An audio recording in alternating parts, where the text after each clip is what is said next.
Your money, Pablo, I'm sure say what a young comacosi, so touching, so touching, and I immediately say, wow, piano so no. Apart from say one casa the film, no, you do what is needful. Let us support. And then kwada we nkwa kwada bi wo ye potem o e wo ye adwuma mo nipa bi wo ye fie honom nipa bi wo bia bia ye te busuani bi damfo bi yonko bi obi onim ne kra unim situation wo mu say it's not possible and koyi you are in a capacity to help or to support. Mesrewa utu sa na mona is very important. If nipa every nyina no e dia eja na chi na the most important thing. Nti odefo bi betenase na hia ni bi so tenase ewi achi no na odefo no nima banyam chensi kanin hia ni nima banyam chen e odefo no adentia e anamon bi otuye onipa ho nkutahudie ene nipa ho se dia osidi nipa din sa woso no ana ma biribia dan edan so me culture say nei kwada ya yehu omo ene no see no ade e beche na bon say won play a key role ewo oman Ghana kanko ene nimpuntu nti biribia da no sa kwanya bi base na se obetimi aboa ama bibia timi akokama me gidi say Ampofo-Adjei also be supportive at every point in time. Very, very necessary. Ma menchao na menkoso nda wase wo hwe Badwam on Adom TV, multi TV, so Diamond Chira me dasi pi. Some of these things we are unable to stand it because ya tili so bra ye hwe no ubusa ho se wa o chese onye nipa sonko bi o ma sebe onyame dia Adom no de hira no omunye enkwada sonko bi. They could be victims. They could be in situations like this. This is what city we are city nipase. No condition is permanent. It is not a joke. It should affect you. So you nipa onyame bo wa bosome nkono. Wotima na oyam timi hyehyw. Na enhia se obeye bad times na oyam hyehyw se nkwade. It's so sad. Very, very sad. And I may encourage you, say, Bomodia, baby, not just watching the TV to see these kids and their plight, but baby, we have similar situations there. Baby, baby, butu, baby, we have similar situations over there. The question is, at the end, I want to in your own small way. Say ya tadi, say ya mpabo, say ya duani, say ya sika, say ya danyo, say ya shenyo, say ya store, say ya kiosu. What are you doing to support the other person? It's key, very, very important. Ti mama yen ko ye ho amwa. Na yen hwe yen to fapema, ebe ma ye ma no daachi. Etimi adimu na awie eye peyo. Ye we nyina so na ye bo Mrantie ne mmabaawa no so kokko na ye bo eye awofo ye na boy ho kokko abrabo mu nsem de obi anim kyina asem de but sometimes so no ye careful if they say o de akwada so ba wiase a enim say bibia timisi e wiase but ye careful o hwese de ne mrantie ni bi ne ma ne bi wo tutu o mo jeje mu eja nkwada ne basa asa na o man ne da kyina nkasa ne ye say no. It's very important. O mine da china nkasa na yese no. Ti eba sansem wo so ana ayamhihie wo ho. Ana adwendwene ni ehu bi abeto enipa bi ne mo so se na we mu kra na yehu yi na de yehu ye na de ntiye no so de nka anwase no so Ti as o mine, as community, as region, as constituency, as district yenye careful na into anamoa bibi abeti makoso ede aboa ma menka o se we Ghana ni nko ade a esu ni ban ese se okoso da you need to be truthful, you need to be transparent, you need to be honest, you need to be patriotic, and you need to love your country. So help me God. Afi for pledge no ma menka for you now say the homecoming summit no for this year wa kwantu mu nyina ne wona wo fi nyina be kansie ni December bosumi a day ni munyame de chair is a big program at Ebaso. Very big festival. Very, very big festival. For manyina from Chichi Kobenche every A Kopem Z. we are friend nyina eba fie na ya be breaky bread na ya pledge to support ahafo na ya di mpuntudwuma asi ani so titiri adesua ho nsem ne mabu ne benya akwanya ya adwuma any infrastructure se bebo ama afo etimagina yie pa nti share so and watch the month is December nti the biggest festival ever ewa ahafo homecoming summit no December bosume da animi and ye ka ahafo titiri mo amwa kwantum no say the be mo ticket ho nsem ne mo planning ho nsem no obetimi ahihye ne na matimi abekan ho December bosume ne de is purely an ahafo deal ti nananom nyina ye damwase wa kwanya sonko amoma ye na yetimi akan nyina ho abom na tsa adwumedi kasese no yetimi adi ama ahafo nyina ye ni mabanyam na impuntu so yetimi akoso mame nkoso so da Kofi Job ase ono so adwuma sonko a wahya ase a oye na ahafo adehye so eboa no ma adwuma ni wie peyo Yakubu chips amone alice kopi mu damwase sanso ya de hye a ye hu no mobo so ama na kwanya ne bi se diversion na Newmont 4 ye no enko Alex Boampon construction Alex Boam o de afote so a ye sori prekope se udidi ma afo manyina nya bidi nti ye dawase a ensada onyame nkoso enye okese Alex Boam chief executive Alex Boampon group of companies onye okese na oma odo ene pepa o ma ahafo no emu nkoso mia na emia na enye kese pa ade bia edi mpuntuo edi enmunyam ebe brahafo no onya bi mfa bi ndua so na fa brahafo na ahafo ntimi mfa ne ntoma papa na infra this time under the able leadership of George Boachi and afi ye wisdom pot Alhaji Collins Dauda a potential president of free ahafo era Eric Opoku anafi wona ebo nyina no almighty Frida Prempe Dr. Benjamin anafi era Bobi deputy minister sports era Bano Esutifi North also Emrashe Bedweni Sonkokra afi mensia krachi nyina so ya chiamo kwaso titru bechem mensin krachi ya chiamo Juma Sonko amoso mudi akire nso afo ya chiamo nyina kama se bibieko die hia me kese pa ansa na many painful and commodina so back chronicle the Bokrat anima or say beware the sachet water you drink may contain Nyoma and fata. Beware the sachet water in so na ye nom no and there yakase pa ne say yenim sanko fo nyina ye ne dodo na neti ye yerenom ye mpranom ye nuanom ye ofasenom ye nananom ye adehye ebusuafo adwumayefo ye ne omo aneti o ye ne omo aneti ye nim sa dream sem no eni esum ne emim sem omo di ye nim nyina oman chichire ye ne oman kanko no enyina nipa baako so ti mesre wo hu bibi aka bibi unim clearly say insuo ya nipa ye enye nsu a ensu papa unim but obu ani egusu say onka na ebe de na abaye hu ebe de na posifo hu posi adwuma fadodo na nso gina say okote ho atwe ni aposifo number 2 anamo a esene fata ti mesre sachet water no nyina na mum enye careful about it enipa trimo ayesum ana esum so aduyen every second the world is becoming darker by some of these attitudes timesre o man chichire no a political party nko ntimi enchichire o man nti yenye careful o man bia nso ye de mbra ne nhihye na ye adwuma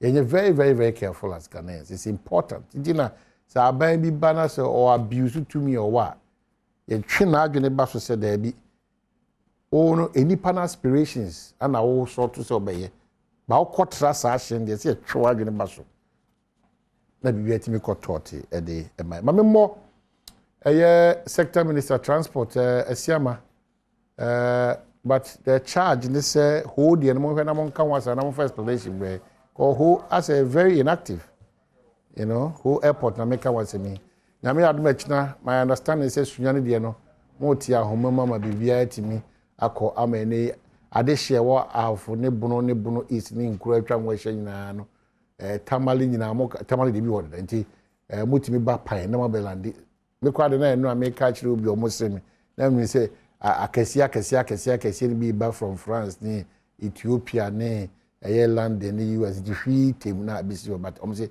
kakra nti yɛni so pa yi pa transport minister sɛ motima krakra sunwan airport na ɛnei onyame adom akina mo twa ahomam na bibia ti mekoso yɛwura asiama yɛda ase pa yi pa well ma meka sɛ mpanyimfo so atena se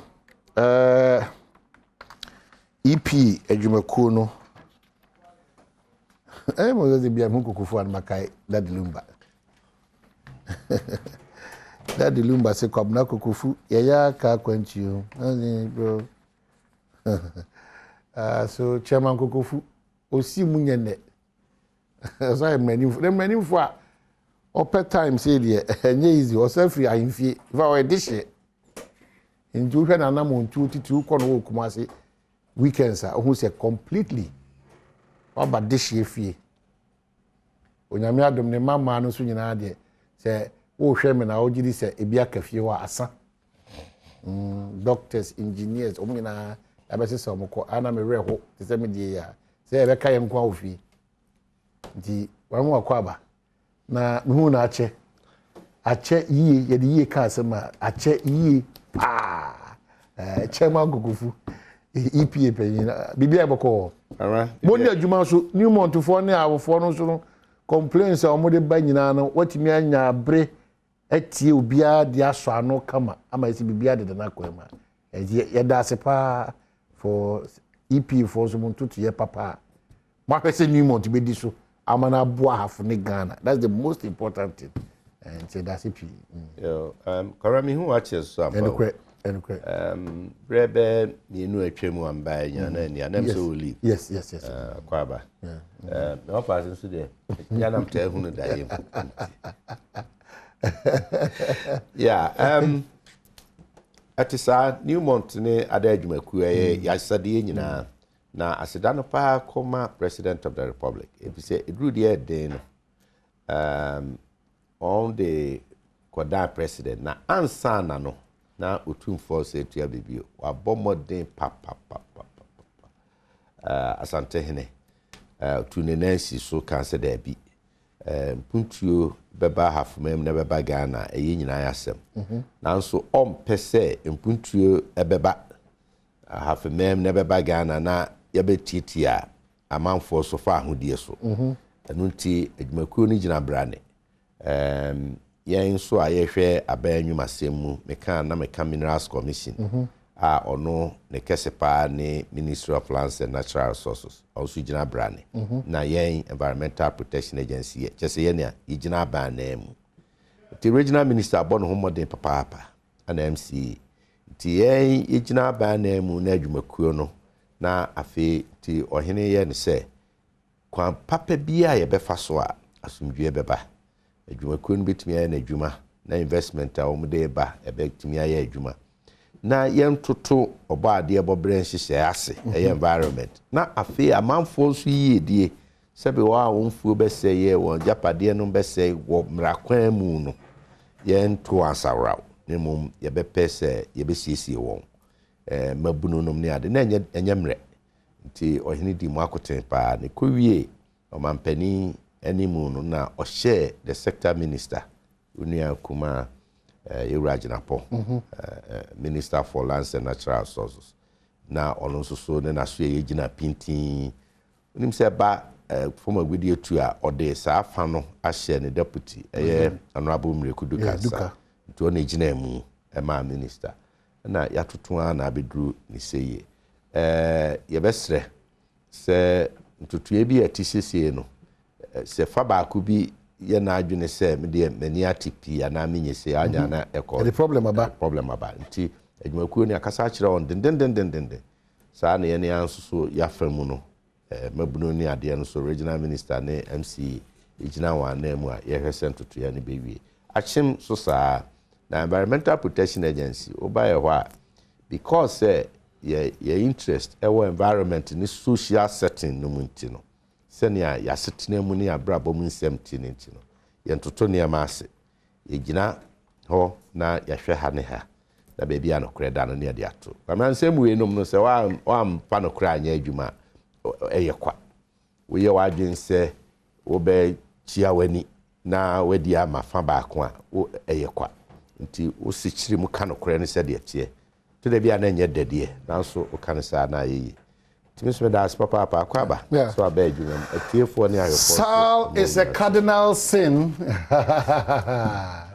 Baburu was every profile. Adom. It's a scar on the conscience of the President of the Republic of Ghana. It's a scar. It's a scar. Would one lift you from cardinal? No? Oh, yes. Echo scar. Yeah. Ayekucha. It's a scar on the conscience of the President of the Republic of Ghana. It's a scar on the EC boss. It's a scar on all well-meaning Ghanaians who have decided not to speak because they think that some people don't matter.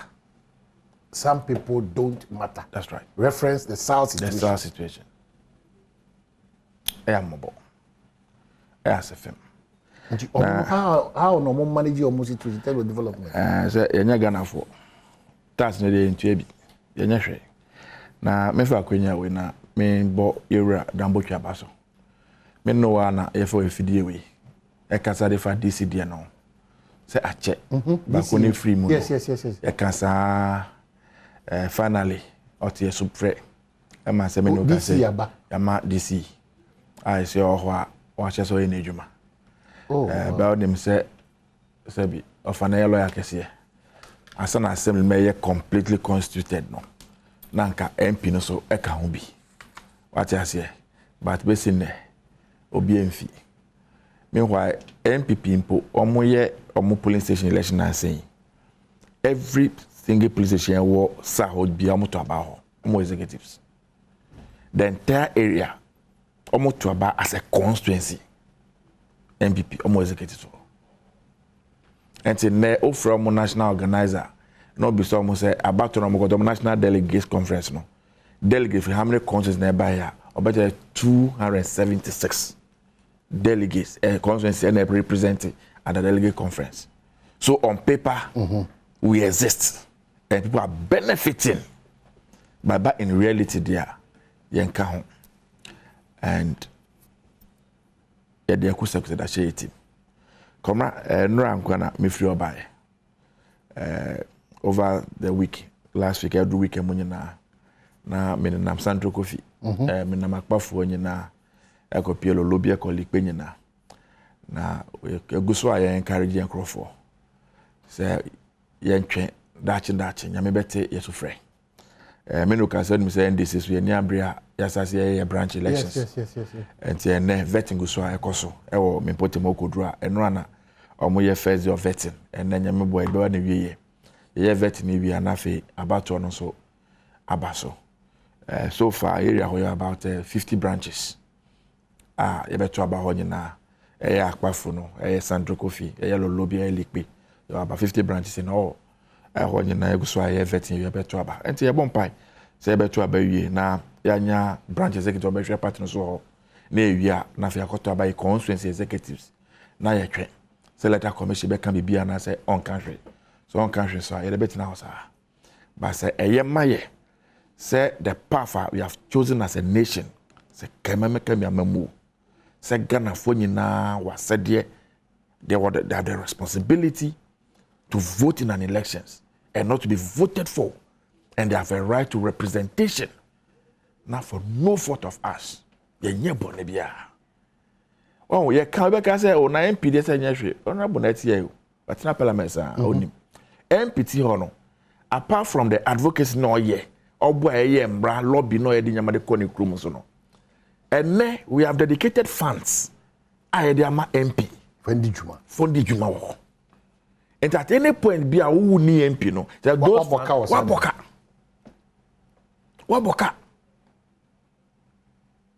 waboka but the last time you checked no na edie na ekoso ya consider e was a sal and they was abaye escar yeah Kwamra, I think say the issue is just one. At the time normally letter on the 6th of December 2020 a day before the general elections the letter commission had the chairperson Sanchez said mamuntu aba for parliamentary muntu for presidential pay ye be create ma no to model so no abe count I thought that they thought the MPP was going to win a landslide in parliamentary seats. No. But we almost say I so close. No. The fear now is, see, I could criticize sitting in there. Not NDC go far. What will happen in parliament? NT is about protecting a political party's majority in parliament. These are your own deductions. It is not my deduction, it's the reality. What else could be the reason? Tell me. These are not just my deductions. It's a reality. So it's about protecting the majority holding of a political party in parliament against the provisions of the constitution and the right of citizens of this country who are also taxpayers. That is what it is. And I think, say, in the Fourth Republic, you won't be saying that. And it will go down in history. Mabisa da, obisa na obigre say, o can be bia nye. But mabisa, assuming, kamera, say ade we, anywhere in MPP stronghold, anesia. O yes abasa ke entu sabane. The question na ama osa kwanya na otimbusa sa question we no. So the incident no ana obusa sa question. Of course, yes. I should have a reason to think aloud and think outside of what we you are think is normal. Yes, it's normal. I don't think na me no ka say. Hwe ye beka wan say do me kwa benya. Omoni abre a ewura ketia mokra kan say sir speaker ain't take a decision and the omo no call court. Because they believe they are stronghold. They believe they are election now. It is possible they can still win. So they are not scared to go for that by-election. Domi for etwa by MPO. Omu MPO. Need the answer way too quiet. I'm not for to quiet pie. Say she has abandoned her constituency. Omu na ya ntu bia ye ni bi so de anye bia ye nipa. Yes we anya Ghana for. I think that it is most unfair and it is not good for Kamal Kemiamemu. You see, in a democracy, any time bia na be bia be kwama out the way open no. Any time bia, but if you respect the rule of law and the tenets of democracy, you allow certain things to happen just because they are the right things. And so they must happen. Even though say a bit quetia or no, you must give way. Oh, you think that this electoral commissioner now one day mistakenly she can walk through any of those areas, and can anybody guarantee her safety walking around that area back to her house? You think the people will be happy with her? Will I be surprised they chase her with water sachets and what have you for disrespecting them and treating them with contempt? And she lives in Accra, surrounded by military men. She's going about. What is she scared of? And we will continue to encourage the people of Central Kofi, the people of Akpafo, the people of Lolobi, the people of Likwe, that we should remain resolute, we should remain focused. Nyami bɛhwɛ na hwɛ komra nyami ka wonti asɛm me say okwa every Akpafo Adom ekɔ hwe I municipal way less than 7 minutes drive who could do a whole GSS train teachers almost 4 primary school from class 1 to 6 almost 3 trained teachers. Come on, that is a situation we are talking about in terms of development. Say your education, say your health, say it's as if it has come to a standstill. Everything has come to a standstill. So somebody must be interested. All right, so that's meaning. My name is Obe Trust. When I go to the video, okay. Of our name, no. On the question, if you hear by, I know I've but the point is, yes, what cancer now come out of what? As I say, it is if you say on Kasama no or Kasama Afofro be do any other. But as a meaning in answer to us, yes, Mrao, Mrakwan, soon to be I be our do court. Man, now call court and so court is say. That was the next option, and I may say, say yesisi usadia bia nyina idea we akɔhye ya court ba atai kɔna kɔgye na sɛ wogidi yesisi wa yes yeti afa ho yesu wasu ha wie no no wakto aso asɛni bia no wato aso asɛni I think that's the best thing na to ti ma mo na wato aso asɛmdi bia na de beba no but you see he's a young man who know politics a check akra 47 over say 47 over so a young my baby bow was a young man just say we have not do more na agi we dream about right here we dream about it what the we are going bow okay or a man a man na muamia it's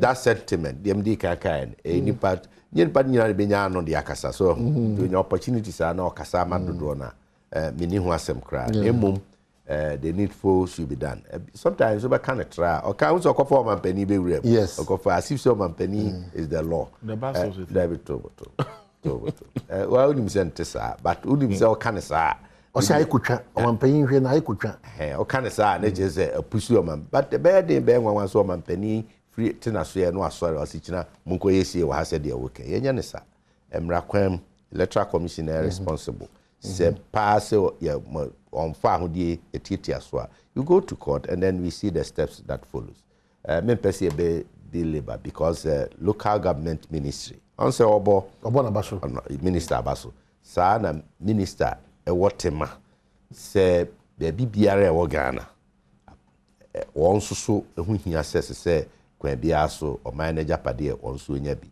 na not sa issue no what was there mre twem dada say na hofo nyina to aba eye den e ba ne say edru court na chechire we num nyina na akoba akoyi I wish you well. Okay. And I'm be out to the Obon Paya.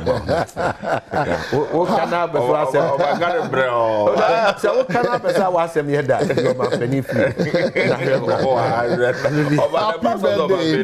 Happy birthday, Joy Jampo.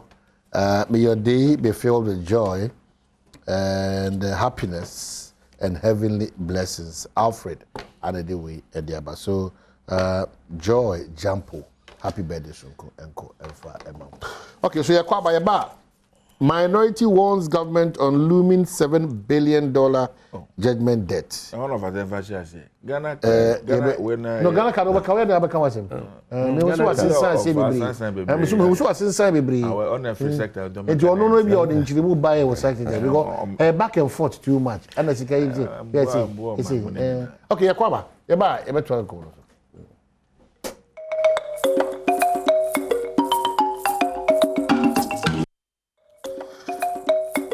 The minority in parliament has warned that the legal dispute between ENI, Vitol, and Springfield, Ghana may lead to a $7 billion judgment debt. ENI Vitol challenged a decision of then Energy Minister John Peter Amewu for a unitization and unit operating agreement with Springfield, Ghana at the Sankofa and Afena fields.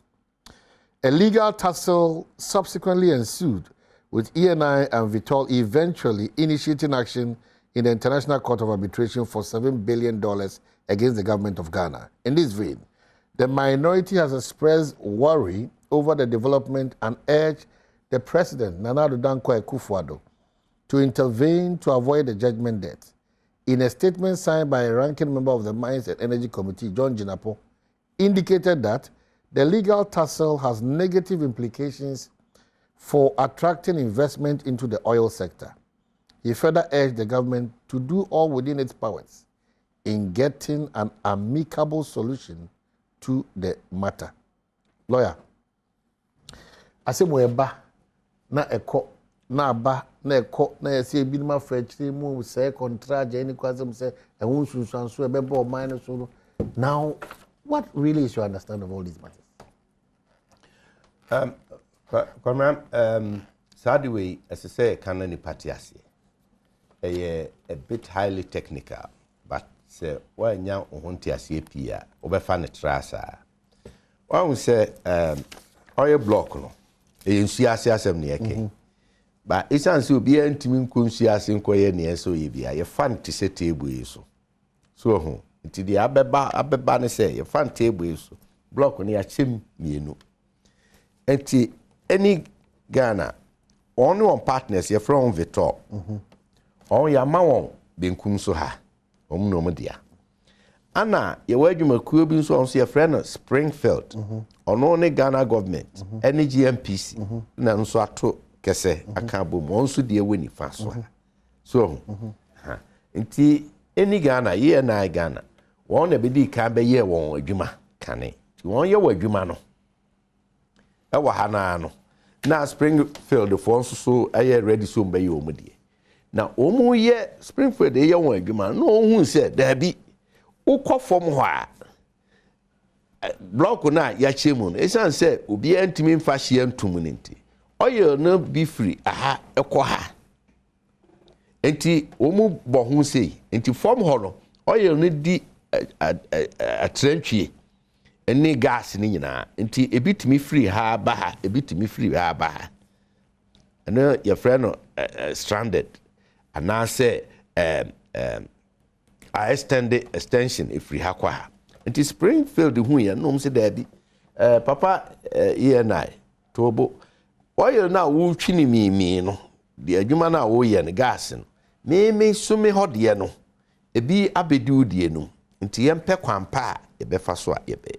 And the principle in the industry no and say eba ne saa na sector minister no ehu na onji tum se saa na tia we call section 34 subsection 1 of the Petroleum Exploration and Production Act 919 of 2016 a map minister no ho kwan say minister no be ye de friend no unitization e asem tietia dia e free haba ha no eno esan se ekobo mu nti ene yenka mum na ye manage saa ho no emi ni na ye manage ho no na eka ewo mu ne faso ewo mu no ye nche kwaba so atiase e wo fom ho esuru se de e hye dam obi ahunu na mum e fom ho na ye nsu ase no obi ahu na edi afra na abeda ahu se me oil ana me gas no eno akọ minua me oversee die mu no no so die aba me die de omu ye ne say o test the properties of product na wo form no nti you test seismic data and omu de say adwuma nti you test properties no na enenia ono no tuo ne ye pa e was similar e similar e kire wo say ade no edi afrafra e wo form ho so na niam method omu tadi hunu pa se di afrafra ye the volume of product temperature and say bibi ka ho eno na yetimi de determine hu say ampa de ye hu ne ha no saa na etie wa ha na che say abe form the basis of unitization is simple just say yankamrum ho na che say ye operate na yen checka no ene mfaso ewo eno na Springfield ehu ni saa no odimrika court Ghana ha court ti o court no okoka na asem court hwiem no say ampa de oken saa na tie it is ade a na ohwe 30% of adwuma ye na ifo aye faso manya no ho no ohwe 30% na 30% no ode ateneka say osususe ne de abedi ana court aye ne saa na sika ne yemfanto escrow account mu na idi asem ni nyina awie na ampeni ampa ne a Springfield e kan ewo mu saa dia ene ne chese ne dia nemum ente saa ne ne ye naifo afa won sika back baabi a yekoduru ye no ana ye naifo ne Victor se daabi yenso ye kwa arbitration nti wo mu no nso dimrika kwa arbitration nti wo mu ko ye no mu no nso ko hwehwe 7 billion say Springfield Ghana government ana GMPC wo madwuma no mu ye na asisi won ye nine no enti wo so je 7 billion enti enya de say utumrika kokoto asebe na wedibem ya asema wo mu can the share component na the various actors now mention no at least to be clear say obia wo chefan bi wo mu nti na we nanka shares na obia wo Adwuma nim no. That share components will be. Yeah. Oh, dear him says Springfield block Yeah. Yeah. Sa I Sankofa Afina fields no. Men can share component. Well, shares the JMPC na yɛde na JMPC ebem a yɛkɔsua mu. Kɔnya wo kan yɛ sia no ka wo hwɛ a ɛyɛ Victor ne Springfield na monyom asɛm ho. Enti Ghana government. Victor Springfield. Yeah, enti Ghana government. Yeah, deɛ na omu ni deɛ. No, you see, GMPC represented Ghana interest or oil field, you know, oil agreement. What you say? And the interest now, or no war, Ejinamono, and Untino, Oma see or Afra. And I say, you see, but I say, men where you are and me interest you. Not papa see you are. Definitely, no, I can't affect me, me interest. What you say? And TSM bem. Say a movie didn't cry. So what is the fear minority knows? And I'm better than say the fear of want to say. The fear of want to say. Year nine, eco arbitration. Year nine, Victor. Year nine, or never talk. Omuko arbitration. Omuko claim Sikasumbi. A free Ghana government, ne Springfield, the hall. So Ghana government, dear woman, and they said the minister. Or the Ministry of Energy, Etuanamon, Ejina Mraso, aye unitization. No. The no municipality says, sir, basis in a sona or the unitization. A sinto, and Yana Kwanswa. That is why Ghana government is sued. On what? Yes, and Untino, yeah, the base one called arbitration in basis of unitization. 2, we are. Sikabe 7 billion there, yenye mano. Because when investment goes into 7 billion, I mean, say but you see, the point is, some oil exploration, no, petroleum upstream industry, no, a highly technical, and sikasemu umpa, and unti dibiana ni braba. So now say block no. Your man who apply for block near the mawa.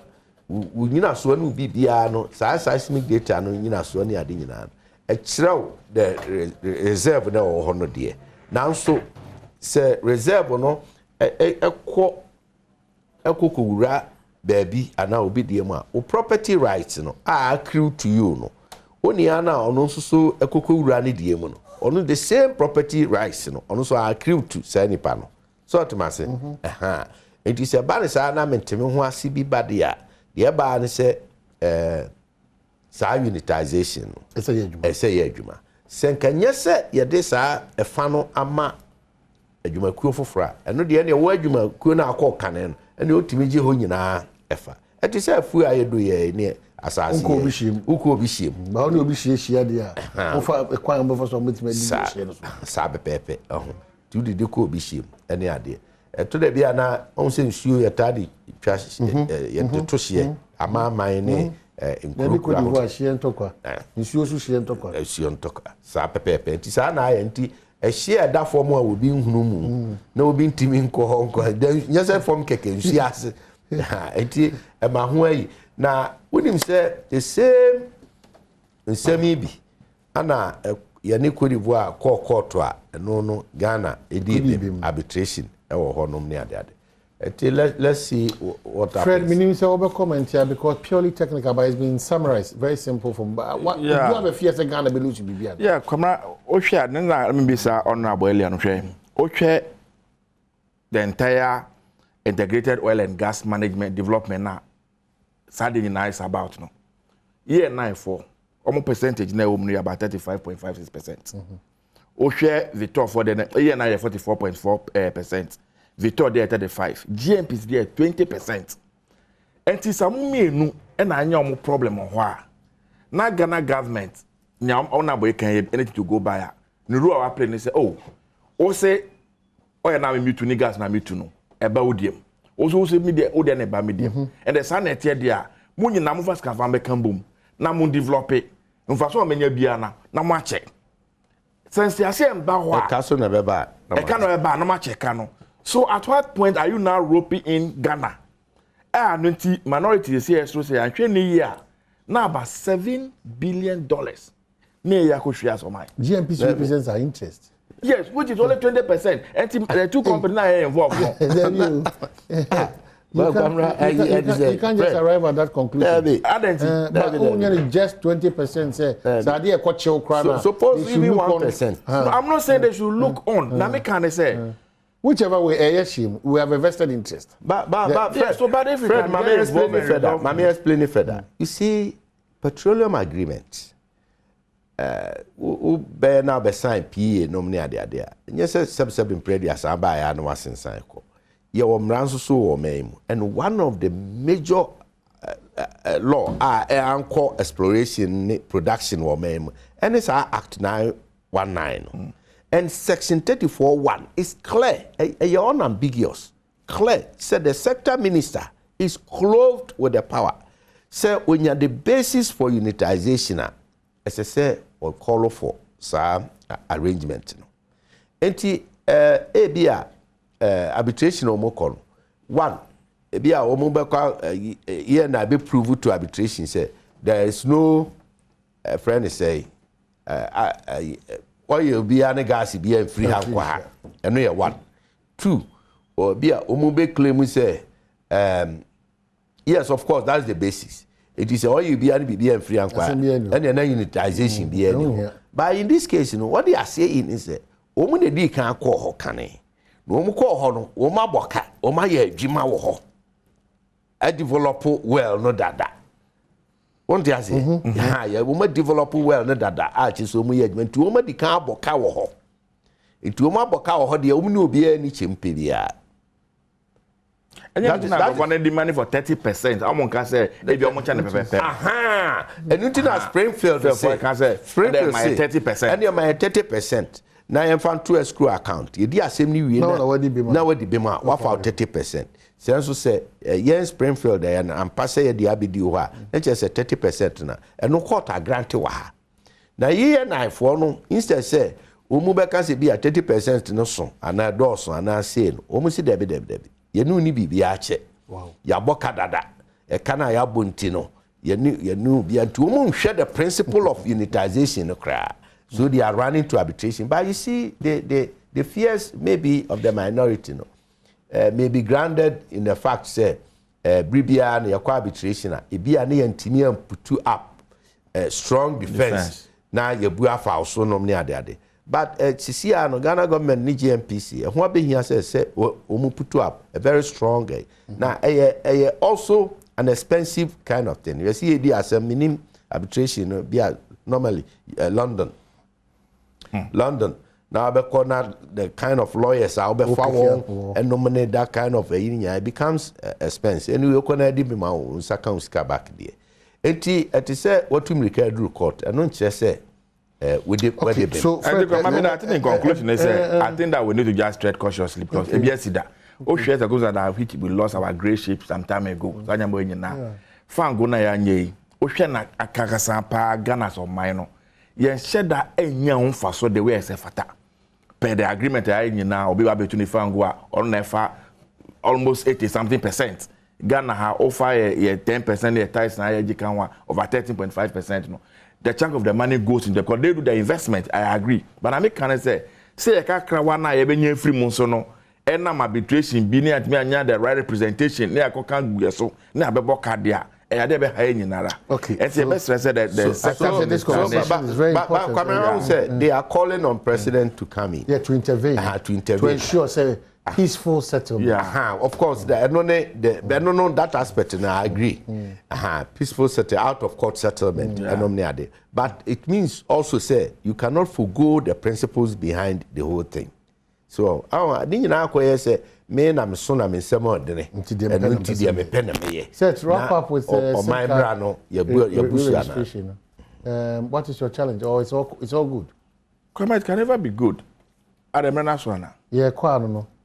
Until call SIM card. Yeah, no time na min can. Come SIM card and some the cost on the I'm say as a film. Oh, now we need to be very, very careful as a nation. Come me nya be o here. Ghana ha.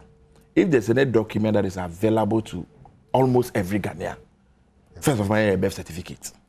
Yeah, who be I offer do number money say birth certificate. and it has been the source documenter yedinya all other ID cards including passports. Ohwe nkrofo mo drew voting age Ghana almost 17 million Ghanaians. Dodo na so wo voter ID card. Eye den na yeti Ghana na say o person koye o sim registration. The only ID card that obetnya use pe any Ghana card. Ebra ye nim say as we speak ne Ghana card nye nipa dodo na ewo Ghana card. Enti e kwan be na e be fa so a obi obetnya anya bi aso na kwesa registration no. Na me minister na metie Minister of Communication and now I think that was Sunday press conference yeah. Ultimately Ghana for nyinanim kan say reluctantly no I extended date no to 30th September. And I'm say about Ghana ni be na ba Bukotojo minister ni ma answer and say minister is sending date no ope akanse na ko what as a government we talk tax aha na onye di free. Who introduce e-levy, na onye free. So if you are going to say the majority of Ghanaians are registered with the telecos, who block your Muslims, no money use it, who is going to lose? It's not the government. Who names sometimes come right here say more. So do you believe that in America, in Germany, in UK, all that developed countries, you bet me can already to say Obian Kono Costa line in a telecos company, so call it the same card. Yet me simple software be. We have a coin internet so keke. No, I have registration no. After na minister naturally say wakonya software be say app be on Monday ba. I bet you own 5 CDs. And no na me tie no I think on Peace FM. E bi say na say me call me app store. Na me say me share some particular app na if anything. I say the same me a lawyer name me after na me ko bisa. And I'm saying, mama is law ba na ka say we say pa. And to a lawyer niti app now say Ghana for the ba na wakoye one-on-one on a radio station no. Who name even the name of the app? Can you imagine what happened in this country if any other minister have said a thing like that? And so I said, I grow bit me besides said, or channel every of a Badwam or channel every. Why are we in a hurry? Where are we rushing? Say, Chinchinaya, yeah, by 31st of July, Chinchinaya, but why can't we allow ourselves enough time? Because the reality is that and you'll be a fault. No time will be enough. And you'll be fault. National Education Authority for as we speak today. Even before my crown, can't make me print here. Okay. What you say? Often you say yes, and to the best remo. More even the answer was what is the now the call for I'll carry on for him. And I'm about to say, and say, oh, that come around a queer woman. You hear benchmark ID. I know the entire war. Na bibia be feed you. Or maybe I will be, or maybe a tumpon. Or not by Freddy Casse, or between a casso. So, Upa could be a Germany, could be a UK, could be a US. A bra almost shares our own card, yes. I agree. Ivory Coast is our French speaking countries. I chair when say, almost friends say, they cherish.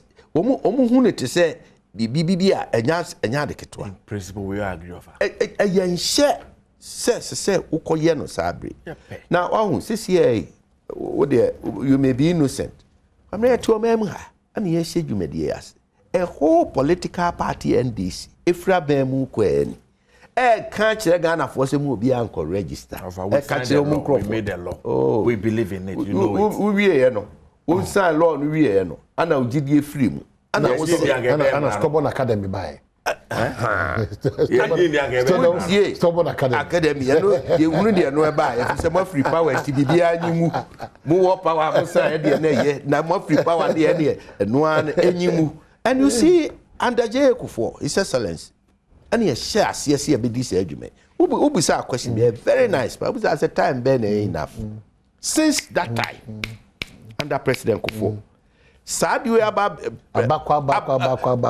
late President Mills, Onyame the currency, and you Ramahama Yamuabe, Abako and ne abedru baby a yedri under President Kufo. And Tiantimin Casas of mine, Yamuna Brim, may say extension, and ne Nanu a year papa, media mimi jitum say, if you say, so tie and I if wa.